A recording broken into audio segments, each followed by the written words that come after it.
Watanzania wenzangu, nimekuwa nikifuatilia kwa makini na ukaribu sana mambo yanayoendelea hapa nchini kwetu. Hebu tusikilize kwa pamoja. Nimekuwa mambo mengi na shughuli nyingi, kila wakati nimekuwa nikiingia na kusikiliza. Kwa hiyo nikipangwa kusikiliza nasikiliza, nikipangwa kuzungumza nazungumza.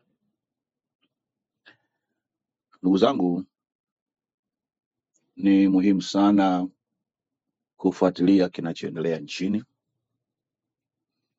na porojo na udanganyifu unaoendelea katika nchi yetu. Ni muhimu sana kutokusahau ya kuwa Samia Suluhu Hassan sio rais wetu. Muhimu sana kutokusahau. Porojo na udanganyifu vinaweza vikaongezeka sana, lakini vyote vinakuwa na nia ya kutusahaulisha tuweze kusahau na tufikie katika pointi ya kukubali kwamba Samia ni rais wetu. Kila lugha inayozungumzwa, kila porojo inayoletwa, kila ahadi zinazotengenezwa, kila picha ya uzuri wa mbele ya safari unaochorwa, picha inayochorwa, visitufanye tukasahau huu ukweli ya kuwa Samia sio rais wetu. Ukweli huu tukishauzingatia, tukajua hivyo, tukatambua hivyo, tukaelewa hivyo, tukafahamu hivyo, maana yake chochote ambacho Samia anafanya nchini, Samia anakiongea nchini, hakina kibali kwa Watanzania. Chochote anachofanya, chochote anachozungumza, hakina kibali. Katika nchi yetu, kwa mujibu wa katiba, unakuwa rais wa nchi kwa sababu umechaguliwa katika uchaguzi huru na wa haki. Ndio njia ya kwanza inakufanya wewe unakuwa rais katika nchi yetu. So ukishachaguliwa katika uchaguzi huo, then unakuwa rais. Kuchaguliwa maana yake nini? Maana yake Watanzania wameridhia mamlaka yao kukupatia wewe, na kwa sababu wameridhia kwa hiari zao katika uchaguzi huru na haki, ndipo wewe sasa unapata hayo mamlaka na madaraka, kiasi kwamba sasa kila ukisema na kila ukitenda, hawa Watanzania waliokupa hayo mamlaka na madaraka wanasema amina. Hawatasema amina eti tu kwa sababu umejiita kuwa rais. Hapana, lazima mchakato mzima huo wa uchaguzi uende na ufike mwisho vizuri. Kwa hiyo ndio njia ya kwanza. Njia ya pili, kwa mujibu wa katiba, kuweza kuwa rais katika Jamhuri ya Muungano wa Tanzania ni pale ambapo rais aliyokuwepo ghafla ameaga dunia, na kwa hiyo wewe ambaye ni makamu wa rais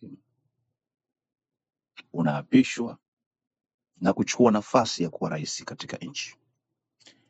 Na hapo tena Watanzania kwa ujumla wao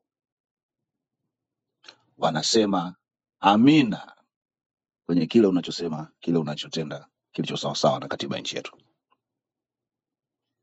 Njia hizi mbili zote, kwa bahati mbaya, Samia hakuzitumia. Na kwa hiyo kama hakutumia njia hizi mbili, ametumia njia gani? Maana anajiita rais, njia aliyotumia ni njia ya mapinduzi. Samia alichofanya, ameipindua Tanzania, kapindua serikali,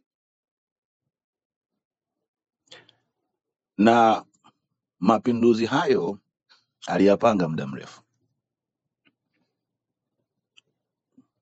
kwa maana hata ukifuatilia lugha zake kabla ya hayo mapinduzi zilikuwa zinaonyesha kabisa kwamba mambo ya kura kwake sio kitu, kwa sababu wakati wowote mtu anapotaka nafasi ya urais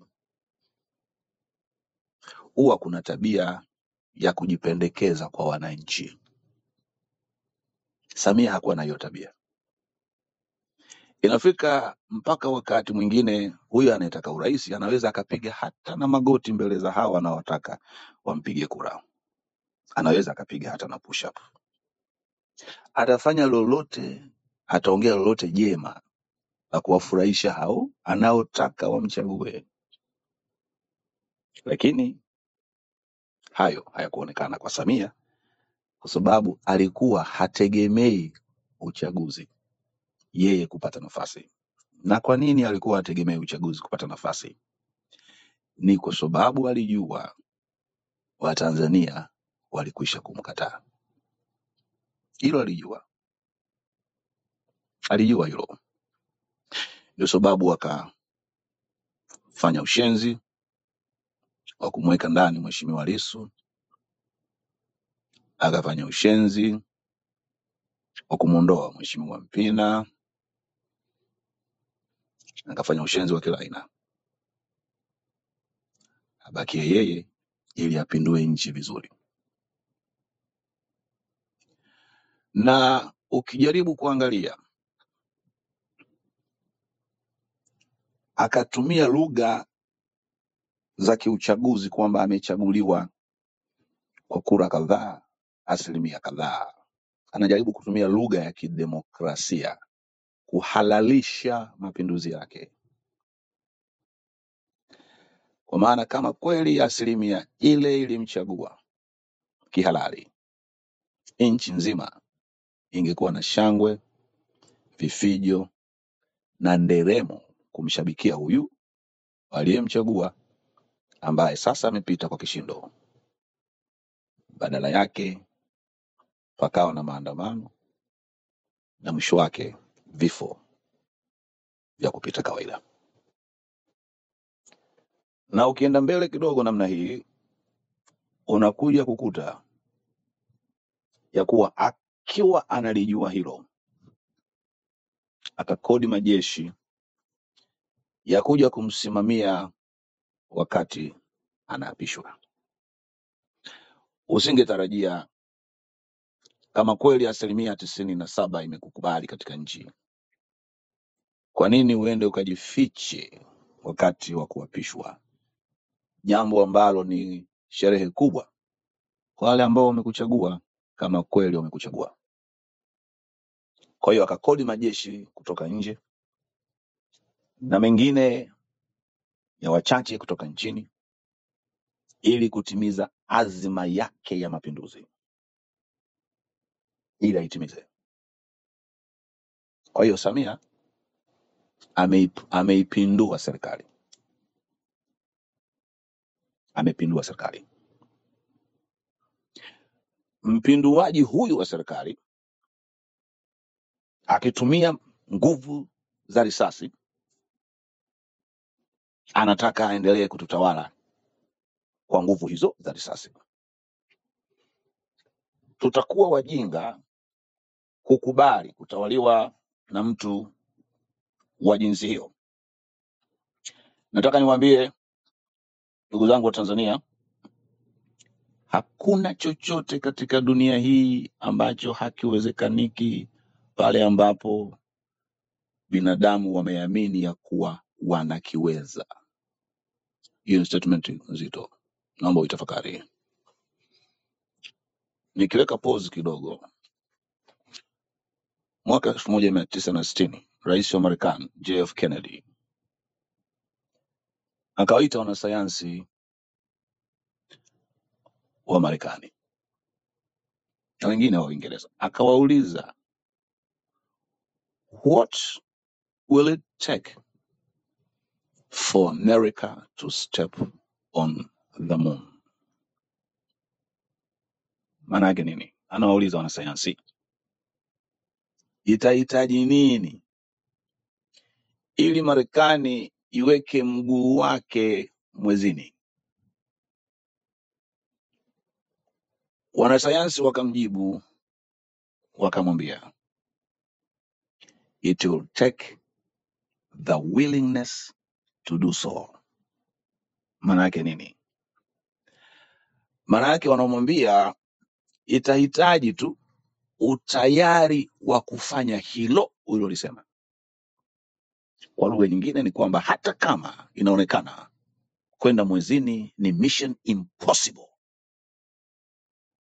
but if the Americans are willing to step on the moon, nothing will be impossible to them.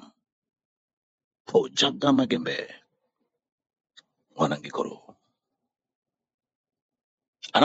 wanamwambia kama Waamerika wako tayari kukanyaga katika mwezi, hakuna kitu kitakachoshindikana. Ndugu zangu wa Tanzania, kama tuko tayari kubadilisha Tanzania, hakuna kitakachotuzuia. Nataka hiyo muikamate. Wao wanadhani katika ujinga wao ya kuwa vitisho vyao kwa kutumia silaha vinaweza kusababisha wakatutawala wanavyotaka wao. Wao wanadhani ya kuwa hakuna mtu anayeweza kuipinga serikali. Mimi nataka niwaambie ili wajue ya kuwa hakuna serikali inayoweza kuwapinga wananchi. Bangladesh, funga mkanda, nyosha miguu, kunywa uji na wacha ujinga. Wao wanadhani hivyo kwamba sisi hatuwezi kwa sababu hatuna silaha. Nataka wajue hakuna serikali duniani inayoweza kuwazuia wananchi kile wanachotaka. Na nataka wewe unanisikiliza uamini hivyo, kwa maana ndivyo ilivyo. Hakuna serikali duniani inayoweza kuwazuia wananchi pale ambapo wananchi wameamua jambo lao. Haipo serikali duniani.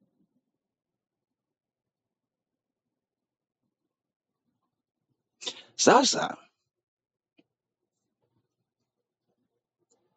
nimemsikiliza Mwigulu Nchemba. Napozungumza haya, ndugu Mtanzania, katika akili yako kumbuka Desemba 9 maandamano. Tunatoka kwa amani kwenda kuidai nchi yetu, kwa sababu tumegundua kuna washenzi mashetani yamekamata nchi.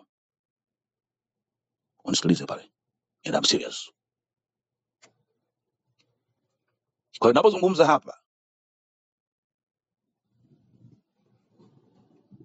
ukumbuka hivyo kwamba kuna washenzi mashetani wamekamata nchi. Ngoja niweke kidogo pause hapa ya Mwigulu Nchemba. Nitakuja hapo, sio wasiwasi. Na niwaombe kama kuna taarifa inakuja, sijui kuna nini, naomba hiyo taarifa tupilia kwanza kule kando. Hata kama ukisikia Samia amekufa, mwache ajifie. Ninachozungumza ni cha muhimu sana kuliko uhai wa Samia. Mwacha afe. So kama una taarifa hiyo, weka kule. Taarifa zote zitulie, zikae kimya. Hata akifa ajifie. She has no use in our country. She is wicked. She is satanic. She is evil. She is sinful.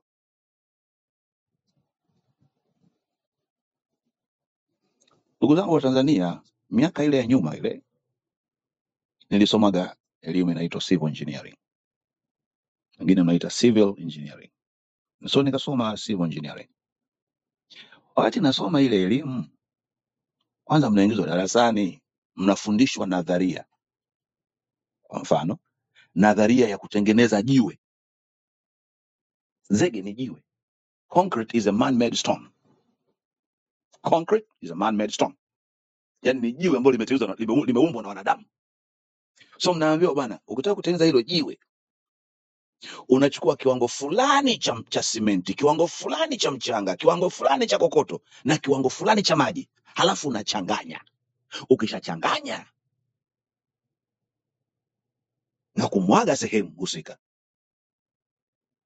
nusu saa ikipita, usisumbue tena hicho ulichokimwaga, kwa sababu kuna kitu kinaitwa initial setting, yani ile kuanza baadaye, baada ya masaa 24 ule mkauko unaongezeka. Baada ya hapo, kesho yake, ili mkauko uongezeke, lazima mwanze kumwagia maji kwa siku moja mpaka siku saba mpaka siku 14 mpaka siku 21, baadaye mpaka siku 28, ndipo ile setting inakuwa imekamilika.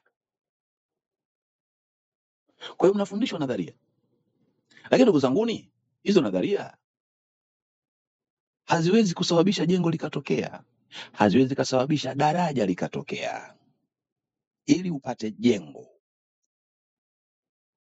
ni lazima hiyo nadharia uihamishie katika vitendo, ndipo utaona jengo limetokezea, ndipo utaona daraja limetokezea. Ni kwa sababu nadharia imewekwa kwenye vitendo. Jengo letu ni kuipata Tanzania mpya. Nadharia yetu ni Disemba 9, lakini tukiishia nadharia bila kutokezea na kuandamana, jengo la Tanzania mpya halitapatikana. Pojaga Magembe, Wanangikuru. Nije kwa Mwigulu. Mwigulu anahojiwa maswali na anajibu maswali, lakini kila akijibu swali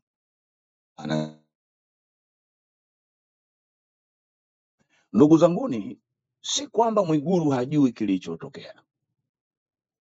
Ukimpasua katika moyo wake na uka x-ray moyo wake, kama una hiyo aina ya x-ray, utajua anajua kila kitu kilichotokea katika nchi yetu.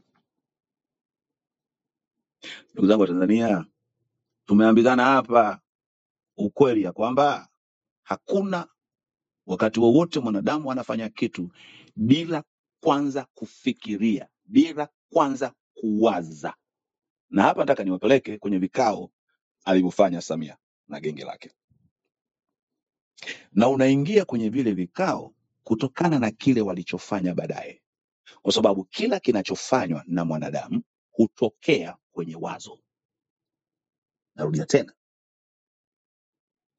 na itakusaidia hata kuwa mpelelezi mzuri. Acha na ipelelezi kijinga jinga hiyo, sio jinga jinga tu hao wanachotea wao.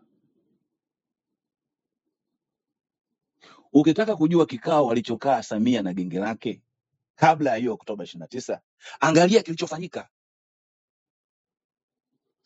Unapoona kuna watu wameshika mabunduki, unapoona kuna magari yanazunguka na ndani yake kuna maaskari, kuna watu na mabunduki, unapoona wale maaskari wanashuti watu wanaoandamana, unapoona wale watu wameingia katika majumba, watu wamelala wanapigwa risasi, unapoona wale watu wanageuza bunduki zao kuelekea katika maeneo watu wamekaa majumbani kwao wanakopiga risasi, hiyo ikupeleke kwenye katika mikutano, mawazo ya genge la Samia ya kwamba walikubaliana Watanganyika tuuawe, because the world is ruled by ideas, the world is ruled by thoughts. Nobody can do anything without first thinking. You think first, then you act. So Samia katika magenge yake walifika kwenye pointi ya kwamba lazima Watanganyika tuuawe, na ndio sababu ndugu yangu Jay, hata tulipoambiwa kuna kontena ya silaha imekuja, yale yalikuwa ni maandalizi kutokana na mawazo walikuwa wamekwisha kuwaza zamani. Kwa hiyo wakajipanga mapema kuagiza makontena lenye silaha na mabunduki na kila kitu kwa ajili ya kuja kuua.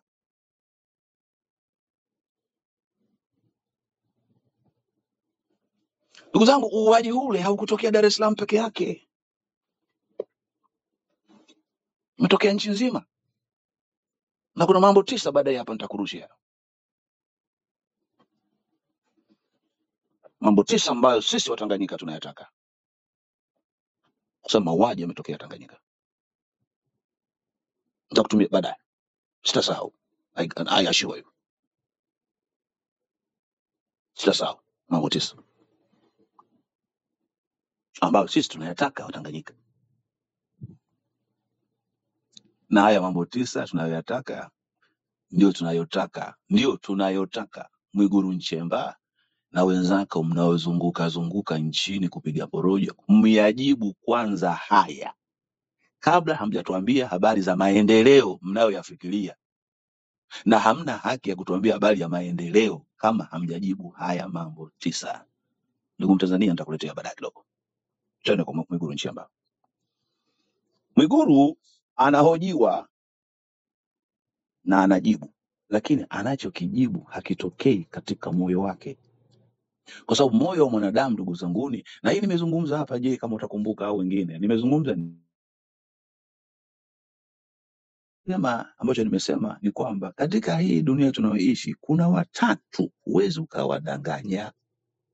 Wako watatu, 1, 2, 3. Hawa huwezi ukawadanganya, haijalishi unafanyaje, hawadanganyiki. Number 1, huwezi ukamdanganya Mwenyezi Mungu, huwezi ukamdanganya shetani. Yeye anakuangalia unafanya uovu kwa sababu yeye ndo amekusababishia ufanye hicho, na ukaingia kingi. Huwezi ukamdanganya. Yeye anakaa kando na kucheka kisha kuharibikia. Ni kama sasa hivi Samia hapa. Adui shetani amekaa kule anamcheka kwa sababu alimuingizia pressure na akashindwa kujua cha kufanya.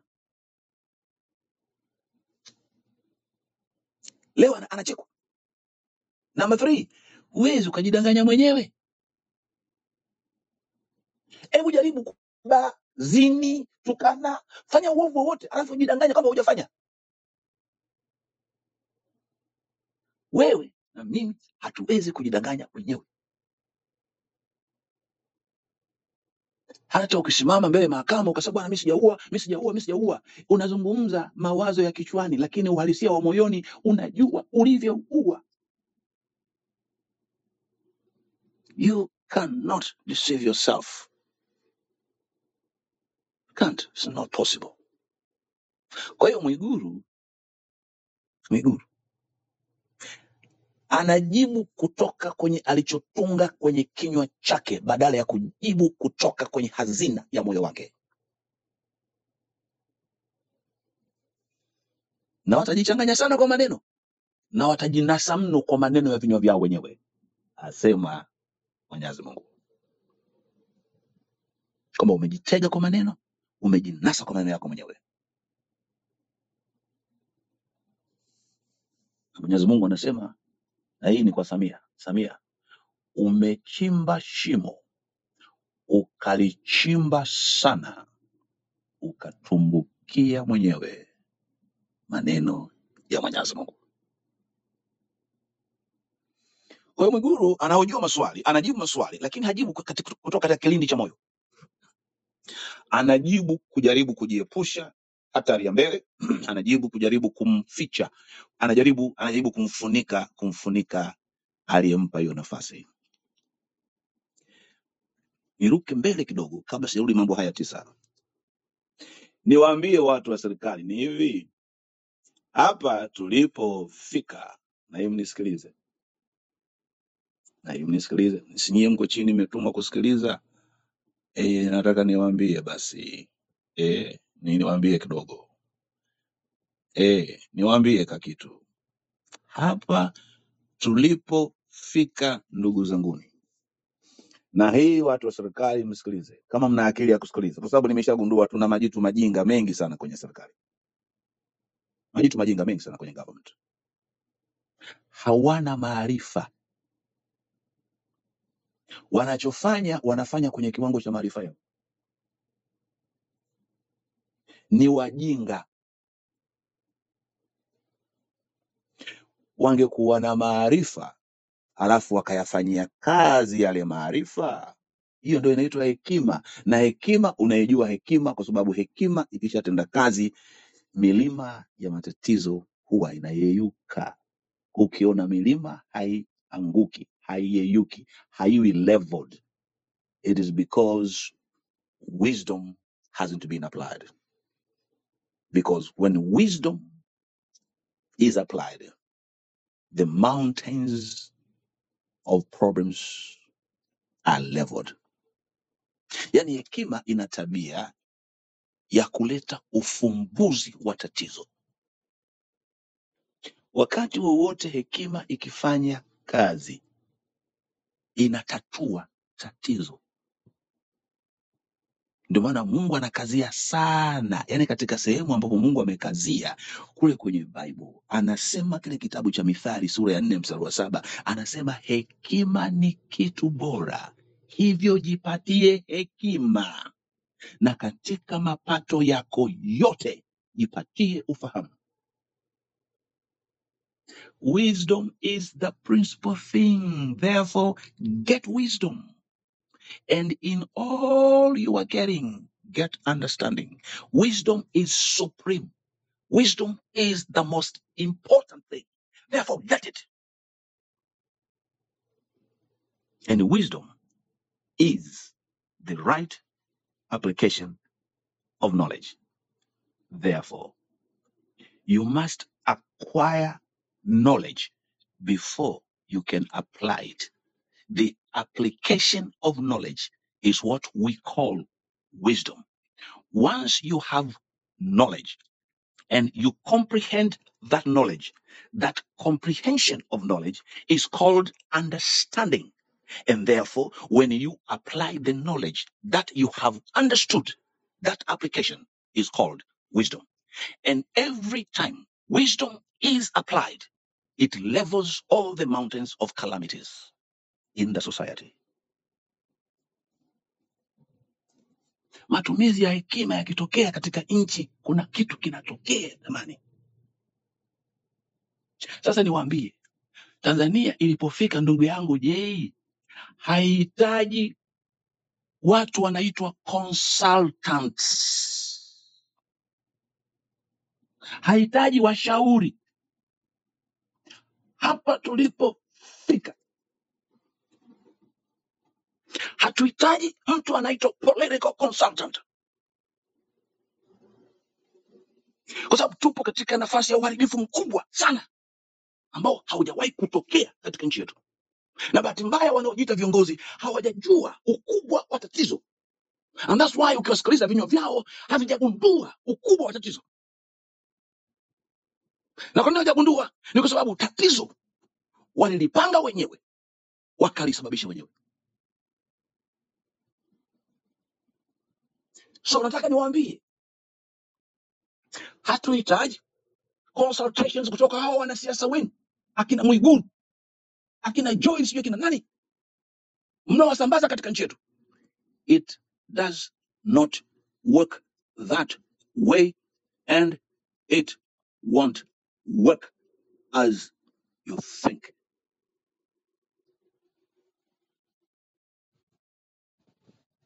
Ikishafika hapa, je, nasikika au sisikiki? Maana sitaki kupoteza muda. Unasikika vizuri Unasikika. sana Bishop, yani unasikika vizuri sana. We're all ears. Okay, good. Shukran. Hapa tulipofika, bahati mbaya sana, kama navyosema kila wakati, tunaongozwa na watu wenye kiwango cha chini sana cha maarifa. These people are not leaders. Most of them, 99.9 of the people in our country are not leaders. These people are, number one, office occupiers. Number two, vacancy fillers. Number three, title holders. But they are not leaders. Yani hawa, kwa lugha nyepesi, ndugu yangu Mtanzania, usinikasirikie. Yani hawa watu nikisema vacancy fillers, manake ni Yani kuna nafasi ya kazi, sasa mtu inabidi aijaze. Kwa hiyo mtu ameenda kujaza nafasi. Those are vacancy fillers. Yani kuna nafasi ya kazi, kwa hiyo ameijaza. Lakini nimesema ni office occupiers. Office occupiers ni watu ambao inabidi awemo kwenye ofisi. Yani ofisi fulani sinataka mtu, kwa hiyo inabidi mtu awemo. Kwa hiyo mtu hayupo, ndio huyo kawekwa pale. Office occupiers. Nikisema title holders, namaanisha ni watu ambao wamebeba vyeo. Anaitwa rais, ni title holder, lakini sio kiongozi.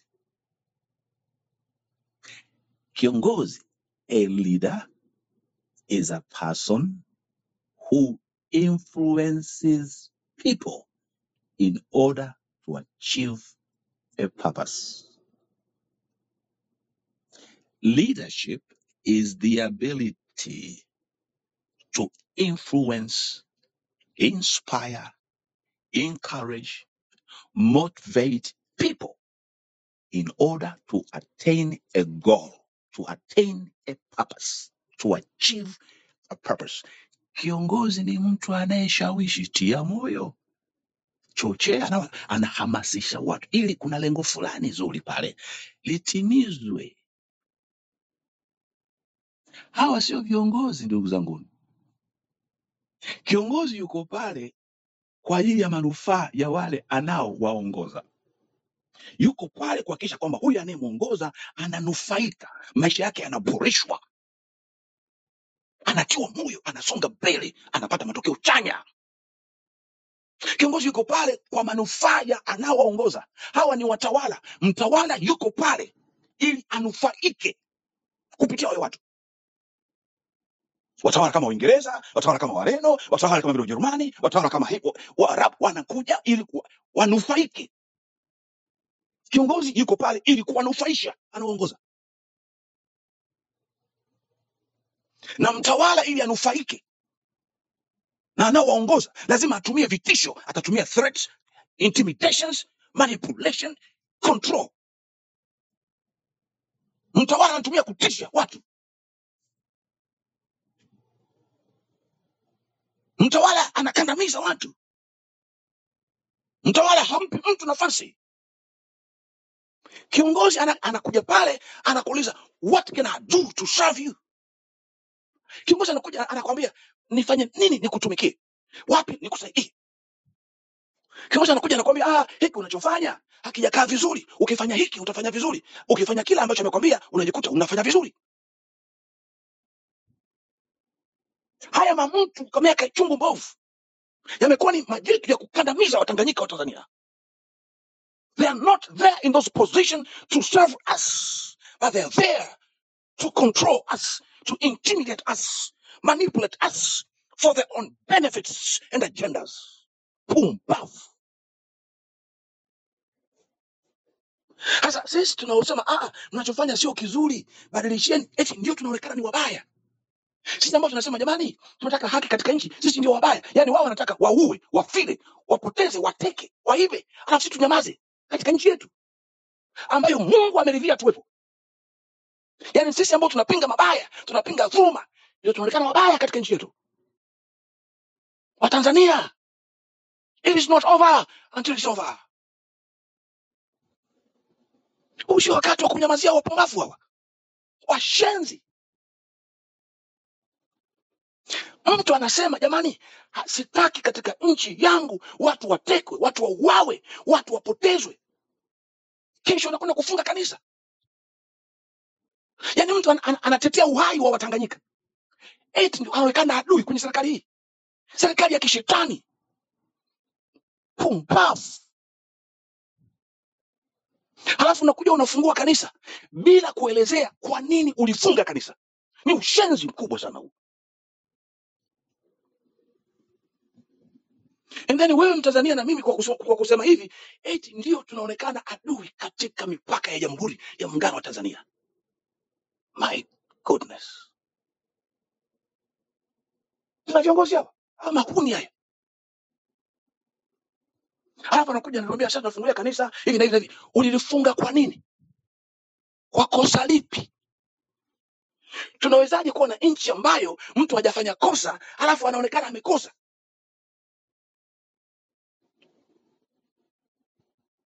Hawapeti kwa sababu kuna watu wanavaga kanzu, wanavaa na baragashia, wanavaa na misaraba, wanavaa na kola kwa sababu wanakuunga mkono, then na sisi wote tukubali. Pumbavu.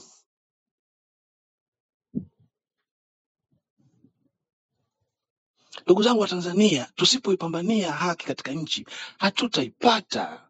Nimekuambia kukurudia, you cannot change anything that you have accepted. Huwezi ukabadilisha lolote ndugu zanguni ambalo umelikubali. Jambo la pili, kama sijasema la pili, ndugu Mtanzania unayenisikiliza, Disemba 9 mguu na njia, maandamano ya amani kwenda kudai Tanganyika yetu. We need our country back. Katika nchi yetu ndugu zanguni, katika kila eneo katika nchi yetu kuna Mtanzania fulani au Watanzania fulani wanaweza kulifanya eneo hilo likafanya vizuri sana na nchi kastawi, na wananchi katika nchi wakasikia katika raha wakasikia raha katika nchi ambayo Mwenyezi Mungu aliwakusudia kabla ya kuumba ulimwengu wazaliwe katika nchi hiyo.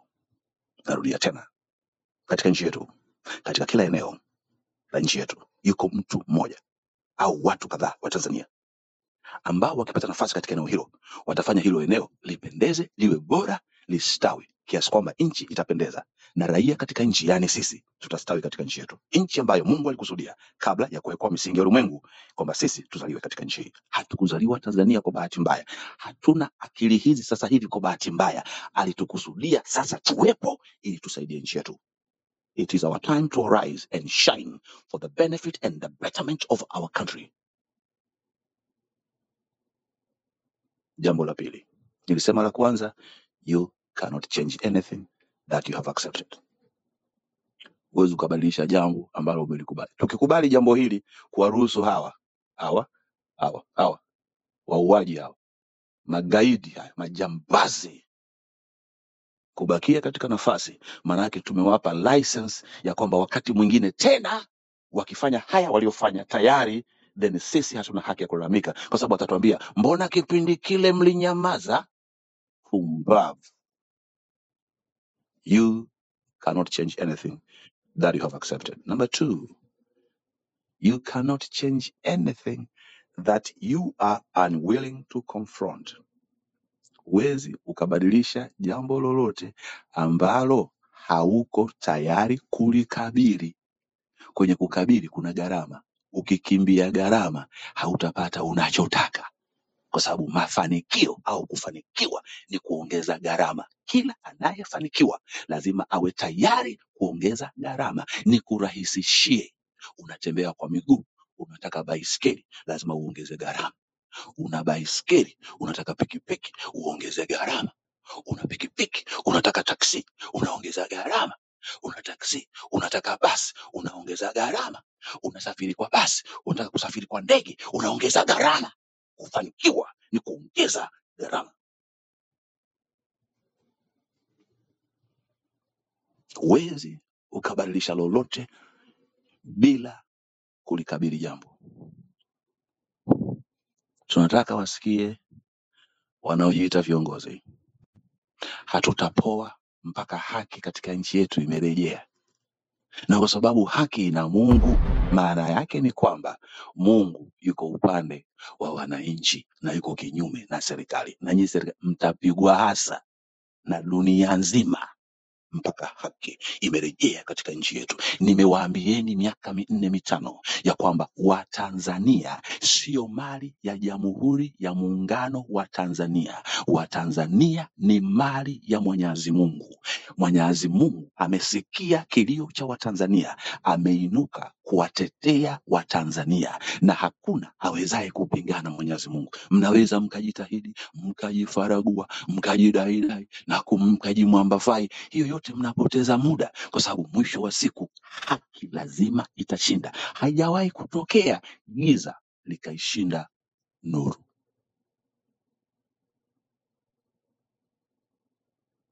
All right. Nirudi kwenye pointi yangu. Yale mambo 9 bado. Tulia tu pale, funga mkanda, nyosha miguu, kunywa uji. Tulia pale. Nimesema hivi, hii zunguka ya kina Mwigulu na hao wengine wanazunguka katika nchi imekusudiwa kuwapumbaza, kwanza kuwapumbaza Gen Z. Gen Z, mnisikilize, msikubali kupumbazika. Zunguka yote imekusudiwa kuwapumbaza, na mtu ambaye anataka kukupumbaza atakuja na maneno hivi ambayo ameyapaka asali. Ukilamba kwa juu namna hii unasikia utamu asali, lakini hana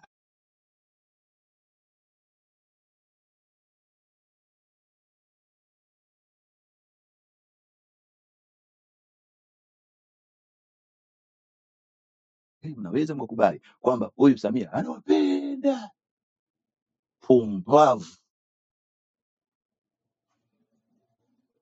anawapenda huyu.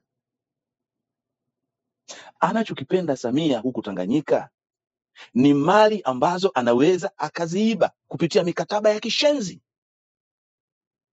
Kitendo cha kutuua Watanganyika ametuthibitishia kwamba hatupendi.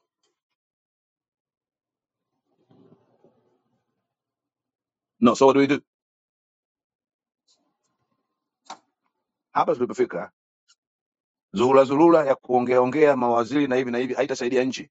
Tunahitaji mtu mmoja. Huyu mtu anaitwa sio consultant. Consultant. No. Tunahitaji mtu anaitwa insultant.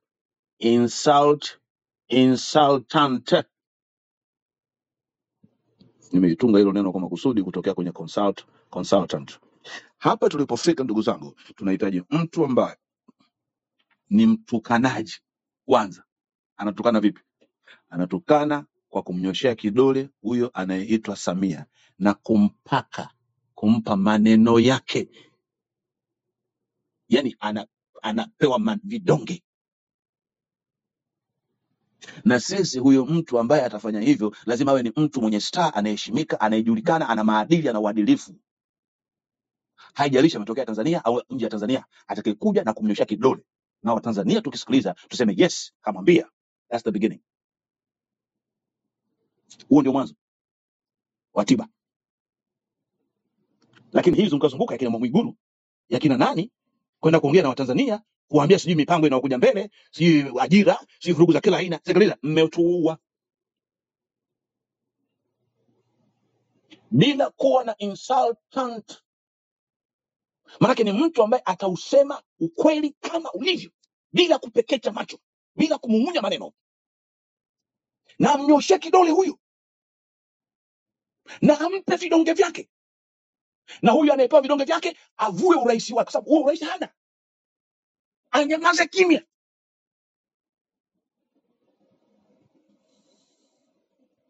Umeona ilivyo ngumu? Umeona ilivyo ngumu? Wanadhani wakizurura au wanajiita mawaziri, wanadhania itapoa. Watawadanganya Watanganyika wa Tanzania. Mmetuua. Mambo yangu 9 halafu nitapumzika. Mambo yangu 9 ambayo Watanganyika tunataka kuyajua kabla ya uzurulaji unaofanyika kwa sasa hivi. Yaani iko hivi, Mwigulu na hao watu wako mnaozurura. Kwanza mtujibu yafuatayo. Kama hamjajibu haya, zurura yenu ni ya kipumbavu wala haina faida, mnatuletea ujinga. Tunataka mtujibu yafuatayo. Tunataka maelezo yafuatayo. Number 1, aliyetoa order ya shoot to kill ni nani? Aliyetoa order ya shoot to kill nani? Napoendelea nayo, kumbuka unanisikiliza, 9 Disemba, mguu na njia kwenda kuidai Tanganyika yetu. Mwigulu, tunataka jibu. Acha kuzunguka. Kwa nini tunakuhoji hili swali na maswali mengine? Ni kwa sababu sisi tunajua ya kwamba hakuna jambo linalotokea bila mtu kuwaza, Hakuna jambo linalotokea bila maelekezo. Kwa hiyo number one, aliyetoa oda ya shoot to kill ni nani? Nani huyo? Huyo ndo adui wetu number one. Kama ni Samia mtuambie. Hao waliozunguka na mabunduki katika nchi nzima, maana sio nchi nzima, mnaongea lugha za kihuni. Kama unajua kuna majeshi yameingia kutoka nje, yaliingiaje kutoka nje? Hiyo mipaka yetu ilikosaje usalama? Na kama iliingia kutoka nje na hakuna wanajeshi JWTZ hawakuchukua nafasi yao, then tunajua tatizo liko wapi? Mtuambie. Yaani msipoongea ukweli hakuna kitakachofanyika. Mnatetea lugha za kitu gani? Sikiliza, hata kama mkienda mbinguni mkapata hela kutoka kwa Mungu kuja kufanya maendeleo, tunataka kujua nani alitoa oda ya shoot to kill. Jamani, niendelee nasikika au nifanyaje? Tuko pamoja ndugu zangu. kama samaki na maji na Bishop. Okay, good. So tunataka tuambiwe Watanzania, naomba haya yanayosema, kama unaweza kuchukua kalamu na kuandika, naomba uandike. Haya lazima tuyadai. Haya lazima tuyadai. Tutakuwa wajinga kuzubaishwa. Hii kitu ndugu zangu, msikubali ipoe, kwa sababu ikipoa kesho wakifanya tena hivi au kama sio kesho, miaka 50 ijayo, miaka 40 ijayo, 30 ijayo, wakifanya hivi, mtakuwa na uhalali gani wa kulalamika? Kwa sababu watawaambia mbona ilitokeaga mkusema kitu,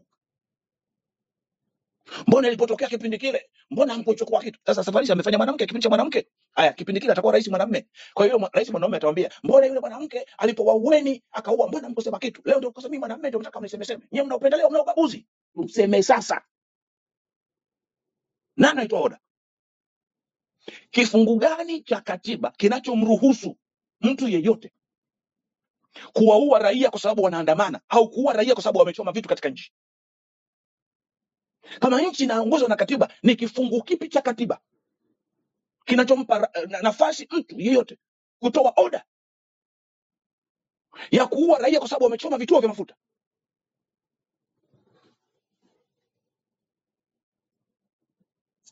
Mwigulu anaongea lugha pale. Swali linakuja kwako Mwigulu, kifungu gani cha katiba kinachompa nafasi mtu yote katika nchi yetu kuruhusu majeshi ya uwe raia eti kwa sababu raia wamekasirika, wamechoma vitu? Nao hebu nijaribu kuongea kitu fulani hapa, ndugu zangu, mnisikilize. Hasira sijakatika na kuangalia, najaribu kuandaa katika fikra, nikupe elimu. Ninajua ninachosema na hakibadiliki kokote duniani. Hasira ni hisia number 2, ni hisia ya pili. Anger is a secondary emotion. Hasira ni hisia inayochomoza mara ya pili. Maana yake kuna hisia ya kwanza. Hisia ile ya kwanza isipotokea, hasira haitokei. Bwana wewe unisikilize bwana, mimi bwana nikaga darasani, nimesoma darasa la 7.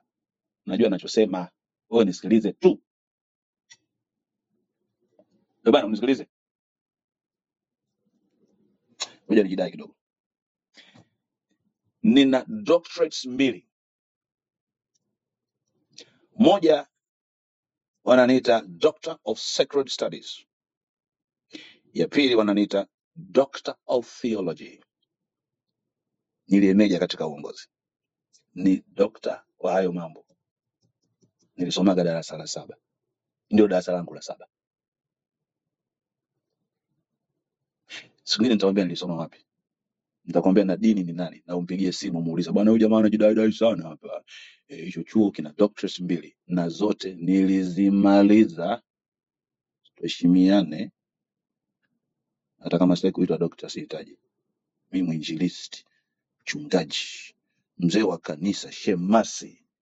Mimi ni mhubiri wa injili ya ufalme wa Mungu. I got 2 doctorates. Tuheshimiane. Okay, tuheshimiane. Tusituletane. Mimi na elimu kuliko Samia, kuliko Kikwete. Mimi. So unaweza kujua Mambafai? Nakueleza yani kwa ukweli kepesi. Sio kama najidai na yani nakuelezea tu habari historia ya kawaida tu ile ya kawaida. Nina elimu kuliko Samia. Funga mkanda, nyosha miguu, kunywa uji. Back to my point. Anger is a secondary emotion. Yani iko hivi ndugu zangu. Na mimi ukinisikiliza hata kama umechoka utanielewa tu. Kwa sababu mimi nilielewaga na nina njia nyingi za kukusaidia wewe uelewe hata kama hujaenda darasa moja. Oh, so unaanza kujisifu tu, sio najisifia. Hata Mungu ana tabia kujisifu. Mungu alipokuwa anaumba, alipoumba mara ya kwanza, akawacheki malaika hawakumsifia. Ikabidi mwenyewe ajisifia akasema it is good. Akaumba tena, kila siku anaona amekaa kimya tu, akajisema mwenyewe it is good. Siku ya mwisho baada ya kuumba kila kitu, yako kimya tu, akasema it is very good. Vipi bwana? Si utulie tu pale bwana, utulie. Hasira ni hisia ya pili. Kwa nini nataka niongee hii habari? Nataka niwatetee jenzi waliochoma kila kitu. Nawatetea kwa hoja ya darasani. Pumbavu. Uharibifu uliotokea, magari, ofisi za serikali, pikipiki. Pumbavu. Hasira ni hisia ya pili. Hakuna mtu anakasirika tu. Sasa wewe mbona hujakasirika? Mtu anakasirika pale ambapo aidha amehisi ameonewa, amehisi amedharauliwa, amehisi amepunjwa, amehisi amedharaulika, ameonekana hafai. Anahisi kwanza, amemsikia Naomi ameongea kitu, halafu anahisi kwamba amedharaulika, then hasira ina kick in.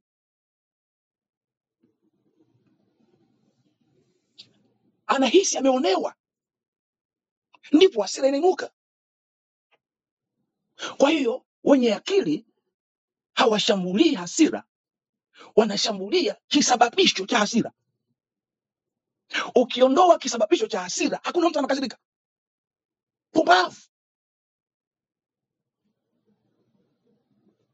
Kwa nini Watanganyika, Watanzania wamechagua kuandamana? Wana hasira.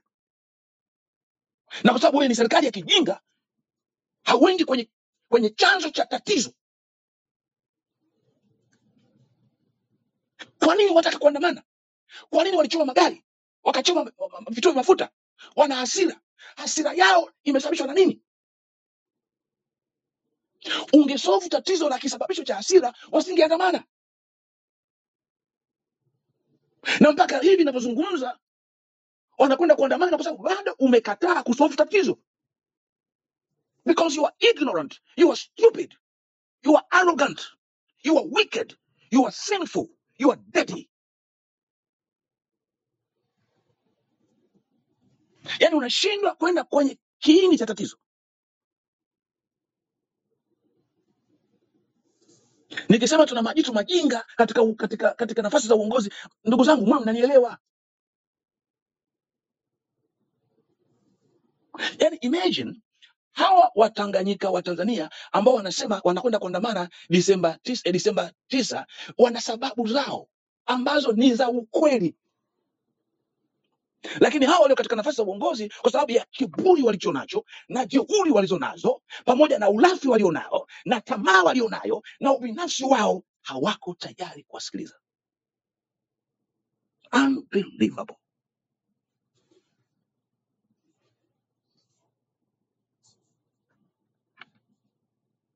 Nasema hivi ndugu zangu, hasira haitokei mpaka imesababishwa. Ukishughulikia vinavyosababishia watu kukasirika, ile hasira haitakuwepo. Kila wakati ukiona mtu amekasirika, tambua ile hasira yake ni hisia ya pili, lakini kuna hisia ya kwanza. Ukishughulika na hisia ya kwanza, hisia ya pili haitakuwepo. Ndugu zanguni, kabla sijaendelea na mambo yangu 9 nimalize, nimeeleweka hapo kidogo au nimebwabwaja? Jamani, hebu mniambie kama nimeeleweka. Umeeleweka Bishop, na Okay. tumeziweka bongo zetu free ziweze kuprocess. Tunashukuru, kwa Shukran, hiyo shukran, tunaelimika. Endelea. asante.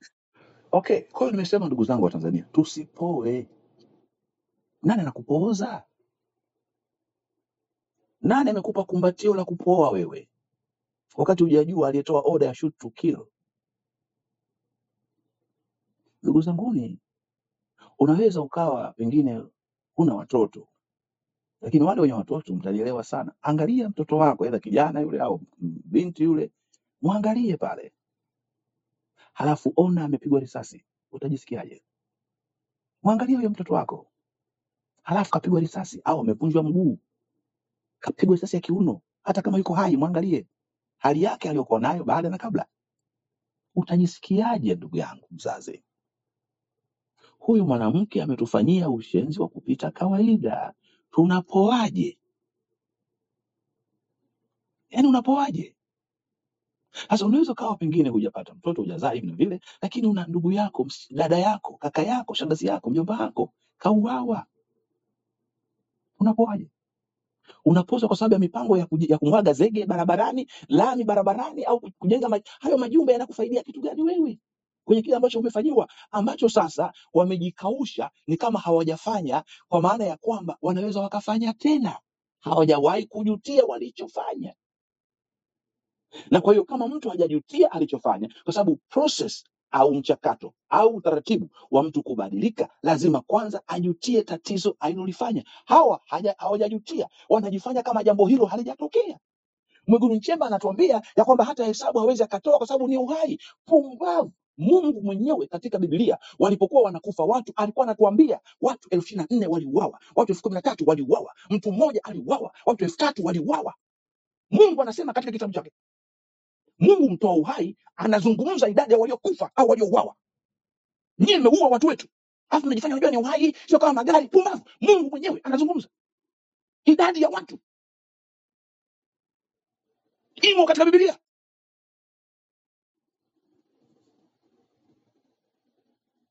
Wakati Musa amepanda mlimani kwenda kuchukua zile amri 10, alipochelewa kurudi, Haruni huku akashawishiwa na watu wengine, bwana huyu amechelewa kurudi, kwa hiyo sasa bwana tunaabudu vipi? Tuchukue dhahabu zetu, utengeneze ndama ili tumwabudu huyu.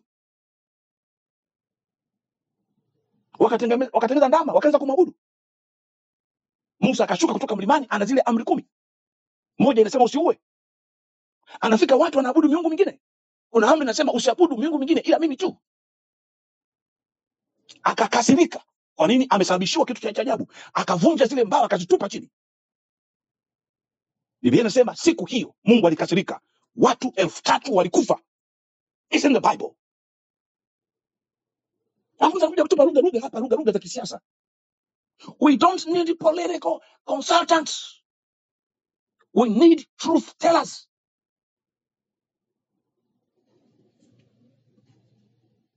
Watanzania wanataka watu, viongozi kama ni viongozi wanaosema ukweli.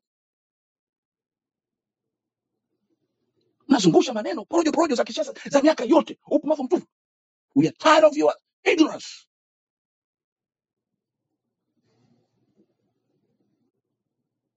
Nenda katika vitabu vya maandiko utakuta idadi ya watu waliouawa.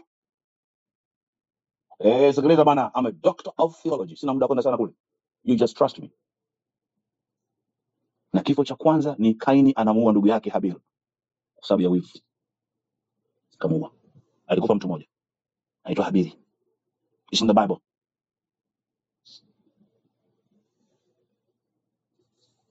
Mungu alikasirika. Watu walikuwa lalamika, hawako tayari kusikiliza. Watu Biblia inasema 250, 250.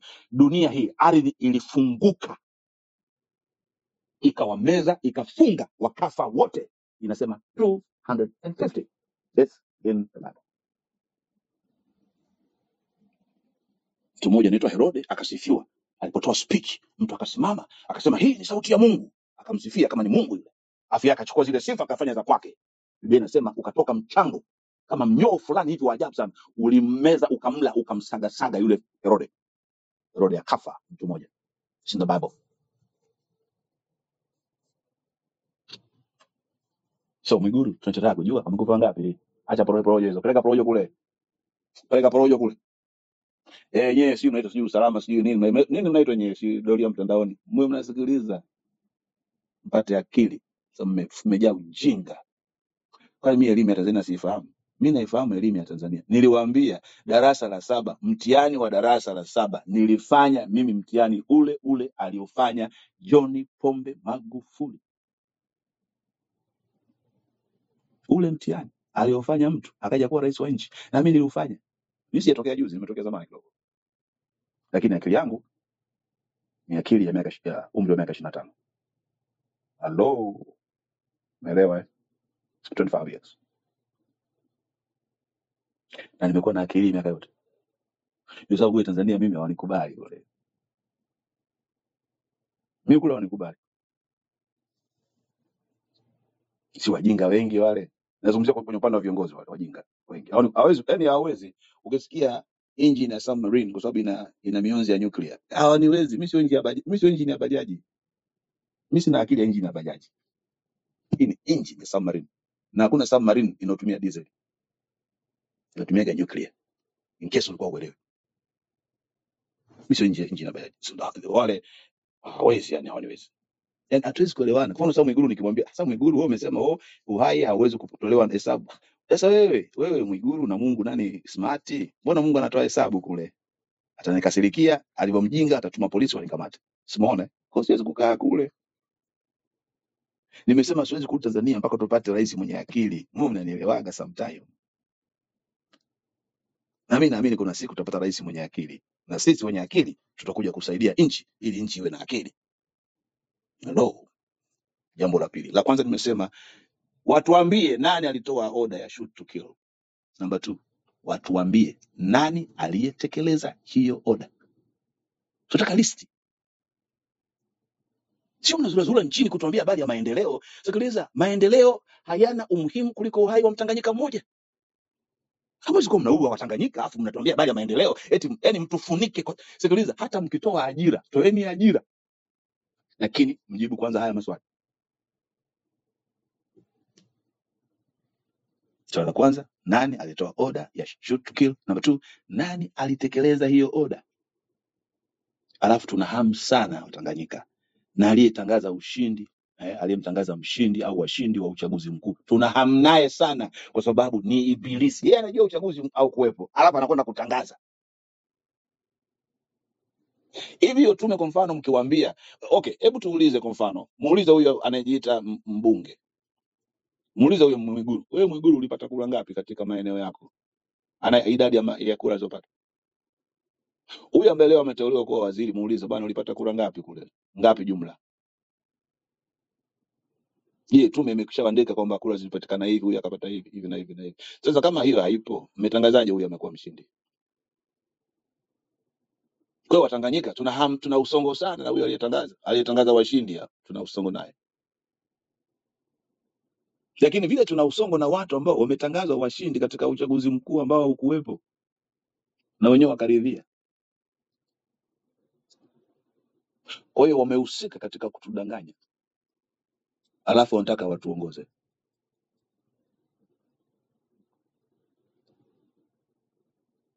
Nimesema la tatu, tuna usongo na aliyetangaza. Aliyemtangaza huyo mshindi na hao washindi. Tuna usongo na hao waliotangazwa kuwa washindi katika uchaguzi mkuu hewa.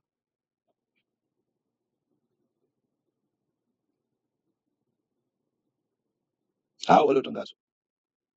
Lakini pia tuna usongo na hao walioteuliwa, wameteuliwa na kutangazwa. Wameteuliwa katika uchaguzi baada ya uchaguzi huu. Wewe unajua uchaguzi wa kufanyika. Maboksi mengine mpaka leo watu wanayo, wengine wamewachoma moto. Wewe uchaguzi umepatikana vipi katika nchi yetu? Lakini Watanganyika tuna usongo na huyo au hao waliozuia na kutishia vyombo vya habari visitangaze mauaji. Tunataka kujua nani. Kwa sababu kama hakuna aliyezuia na kutishia, then lazima tushughulike na vyombo vya habari. Lakini kwa sasa tunachukulia ya kwamba vyombo vya habari vilitaka kutangaza lakini vikatishiwa na kuzuiwa. Tunataka huyo aliyewazuia vyombo vya habari ni nani? Ndugu zangu wa Tanzania, haya ndio maswali ya kuuliza kabla hawajatuambia habari ya maendeleo, kabla ya masuala ya maji na ajira. Tusipodili na tatizo na mzizi wa tatizo, haya mambo yatajirudia. Leo ndugu zangu, tumekuwa aibu kubwa duniani kote. Mauaji yetu yametisha. Hapajawahi kutokea kiasi hiki cha mauaji baada ya uchaguzi au katika uchaguzi katika hii dunia. Lakini nchi iliyokuwa inajinadi na kujigamba mfai ya kuwa ni nchi ya kisiwa cha amani, angalia kile ambacho imefanya. Na nimewaambia siku zote, nimewaambia hivi, the destiny of the country is hidden in what that country does every day. Kiswahili chake ni nini? Yani maana yake, yani hatima ya nchi imejificha kwenye kile ambacho hiyo nchi inafanya kila siku. Mfano, kama kila siku kauli za viongozi wa nchi ni kauli za kupendana, kauli za mshikamano, kauli za kutia moyo, kauli za kujenga, kauli za kuhamasisha mambo mazuri, maana yake ni kwamba baada ya mwaka mmoja hiyo nchi itakuwa imepiga hatua kuelekea kuzuri. Why? Because the destiny of the country is hidden in that country's daily routine. Hiyo ni fact ndugu yangu, uisikilize, uipokee kama ilivyo. Nakupa elimu isiyobadilika. Sasa nikukumbushe kidogo, nikuonyeshe kidogo kile ambacho nchi yetu imekuwa ikifanya kule nyuma kabla ya Oktoba 29. Ndio ujue kwa nini Oktoba 29 imetokea. Kule nyuma lugha za hawa wanaojiita hawa viongozi aidha wa serikali au chama tawala hazikuwa lugha nzuri jamani. Lugha za kuua, za kutisha watu, kupoteza watu. Mtu anajishia kwamba mimi ndio yule chinja chinja, ni kwa hivi mimi ndio chinja chinja. Lugha za kwamba ikitokea sasa hivi tunamkamata mtu ndani ya simu anaondoka. Yaani lugha za kuua. Lugha za viongozi wa serikali wanakwambia ukichagua mpinzani katika nchi yetu hatuleti maendeleo katika nchi. Okay, mmekuwa mwaka mzima hii miaka hii yote mmekuwa na viongozi wa Chama cha Mapinduzi. Je, maendeleo yamekuja katika nchi yetu? Yaani lugha zilikuwa ni lugha za kuwagawa Watanganyika wa Tanzania, kuwafanya hawa ni bora kuliko wengine. Mpaka mnasikia wenyewe wanasema viongozi wa Chama cha Mapinduzi kwamba bwana, unajua ukikamatwa pengine wewe ni mwana CCM na huyu mwingine ni Chadema au chama kingine, mkienda polisi nyewe mnafahamu kabisa polisi wakishajua huyu ni mwana CCM wanamwachia, lakini Chadema wanamshikilia. Tundu Lissu amezungumza, amesema tunakwenda kukinukisha. Amekamatwa na leo zaidi ya miezi 6 yuko gerezani. Ametokea Shehe kwa sababu anamuunga mkono Samia. Amesema Disemba 9 wataenda kukata watu vichwa. Yuko mitaani anaendelea. Swali, kipi kibaya, kukinukisha au kukata watu vichwa? Hii serikali ya kishetani. Yaani mtu ambaye ameongea tutakwenda kukinukisha, wala haina maelezo, haijulikani. Lakini huyu amesema Disemba 9 tunakwenda kuhamasisha nchi nzima, misikiti yote nchi nzima, kata watu vichwa. Huyo mtu umesikia amekamatwa? Kwa hiyo kwa muda mrefu lugha za viongozi wa serikali na lugha za wanachama wa Chama cha Mapinduzi kwa ujumla wake zimekuwa ni lugha za kubagua. Huwezi kuongoza nchi na ikawa salama mbele ya safari kama lugha zako za kila siku ni kubagua watu katika nchi hiyo. Haiendi namna hiyo. The destiny of the country is hidden in what that country does every day. What is your daily routine as a country? Alafu wanadhania kwamba watatumia ubabe kuongoza nchi. Askofu Bagonza kuna siku aliongea akasema nchi yetu kabla ya Oktoba 29, akasema nchi yetu sasa hivi na watu ambao wako tayari kuua. Hapa akasema lakini siku ikija pakitokea watu walio tayari kuuawa tumekwisha. Lakini haya mavitu ya serikali na hayasikiagi haya. Kwa sababu yanadhania yanajua kila kitu, lakini hayajui chochote. Unajua mtu ya kuwa anajua kutokana na kile anachokifanya. Matokeo ndiyo yanamthibitisha mtu kuwa anajua. The purpose of education is not knowledge but action. Yani ukishaelimika makusudi yake sio tu upate maarifa, makusudi ya kuwa umeelimika ni matendo yako yathibitishe kuwa wewe umeelimika.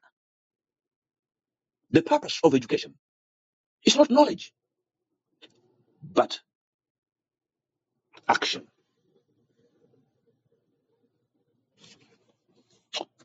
Nimalizie bwana, mambo mengi haya, mambo mengi, so Okay, sijui nilikuwa namba ngapi, haijalishi, tunaendelea. Sema waliozuia na kutishia vyombo vya habari visitangaze mauaji, tunawataka kujua. Alafu anakuja kijana Lare Madoo, anakuja anafanya utafiti, baadaye anakwenda anarusha alichorusha, dakika 5 nchi nzima inatikisika, misingi ya dhuluma ya nchi inatikisika, alafu kelele za kutosha. Pumbavu! Kwa nini hamkuruhusu vyombo vya habari kutangaza kilichokuwa kinatokea katika nchi yetu? Mtueleze kama kuna mtu akuruhusu au ni wenyewe waligoma, then tufahamu, alafu sisi tule sahani nao. Yani watu wanauawa, alafu watu mko kimya tu, yani hakuna kitu kinachotangazwa. Na mbio mbio, ndugu yangu, je, nakwenda kumalizia. Samanini ndugu zangu, samanini. Sasa ni fasta. Tunataka kujua waliokataza majeruhi wasitibiwe ni nani? Tunataka haya maswali watujibu akina Mwigulu Nchemba au wanajiita mawaziri wanazunguka kule, wasituambie habari ya maendeleo. Hatutaki maendeleo sasa hivi, tunataka taarifa za ndugu zetu. Tuko katika msiba, katika kilio. Mmeshindwa hata kutangaza siku za kuomboleza. Yani nyie ni mashetani kupitiliza. Tuwajue waliokataza majeruhi wasitibiwe ni nani? Tunataka tujue aliyetoa oda kuhusu maiti za Watanganyika, wengi wao wakiwa vijana,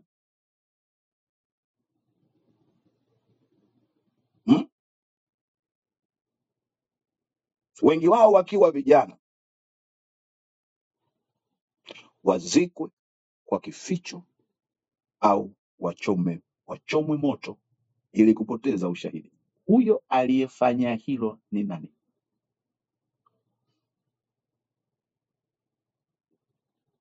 Hili swali liulizwe kwa kina Mwigulu Nchemba na hao wanazunguka. Sikiliza, watakuja wengi sana kuzunguka, sijui waziri wa vijana, sijui waziri wa nini, poroporo. No. Tuambie, he, stop. Tuna maswali kwanza haya kabla hujaendelea. Tujibie maswali haya kwanza, alafu ndio uendelee. Tunataka kuwajua hao waliotekeleza oda ya kuwazika hao Watanganyika wenzetu na kuwachoma moto, hao ni akina nani? Tunataka, sio tunaomba, tunataka. Ndugu yangu Tanzania, nataka ukasirike, nataka usikubali kuzubaishwa na porojo yeyote ya hawa. Hawa sio viongozi hao. Hawa sio viongozi. Samia sio kiongozi, Kikwete sio kiongozi, hawa sio viongozi. Hawa nawaita ni political entrepreneurs. Yani political entrepreneurs, yani ni majasiriamali kwenye siasa. Yani amekuja kutumia siasa kutuibia, ndio sababu yanaingiaga mikataba ya kipumbavu. Mheshimiwa Magufuli alituambia, jamani, hata ile gesi ile sio ya kwetu, ilishapigwa juu kwa juu. Why? Kwa sababu tulikuwa na rais political entrepreneur. Ni jambazi la kisiasa, yani ni jasiriamali, yani wana macho kuangalia kuna mali gani ili wauze. These are not political leaders. Naomba tukasirike hivyo leo na tukasirike hivyo milele. Tunapojipanga kwenda kuandamana, tujue tunaandamana kwa sababu gani. Mambo mengi yatusaidie, ujue unataka nini. Hawa wameshatuharibia nchi, hawana haki tena ya kutuongoza. Huwezi ukatuua alafu bado ubakie unatuongoza, unaelewa? Na hawa wote walio kwenye chama hicho cha CCM hawana sifa ya kutuongoza, kwa sababu wameshindwa kumnyoshea kidole aliyetuua. Kitendo chao cha kushindwa kumnyoshea kidole, maana yake ni kwamba wamemuunga mkono muuaji wetu. Yeyote ambaye amekubali kuapishwa na muuaji wetu, maana yake anamuunga mkono muuaji wetu. Kwa hiyo yeye na huyo ambaye ni muuaji wetu ni sare, ni watu wenye nia moja, na tuko tayari kuongozwa na watu ambao ni wauaji. Naomba Watanganyika, Watanzania, tukasirike, tubakie na hapo, kanyagia hapo mpaka kieleweke, tupate watu ambao sisi wenyewe tutaridhia kwamba hawa ndio tunataka watuongoze, lakini sio washenzi hawa, mashetani hawa, wapumbavu hawa, wauaji hawa, magaidi haya, majitu ya hovyo haya. Yamethibitisha kwa matendo yao ya kwamba hawatupendi sisi, na kama hawatupendi sisi tuna uhalali gani wa kuwapenda wao? Lazima tukatae kwa nguvu zote. Critical thinker, Gospel Ambassador, mzee wa fumbua macho, anko mafanikio, enji ya submarine, mwana wa Afrika, mwana wa East Africa. Nilikusalimia kwa uzito wa moyo toka taifa la Marekani, dunia isiyokuwa na malaria, poja kama gembe ngwanangikuru, aga ya Bangladesh. Acha ujinga, acha ujinga, acha ujinga. Je, mwenzangu, umejifunza nini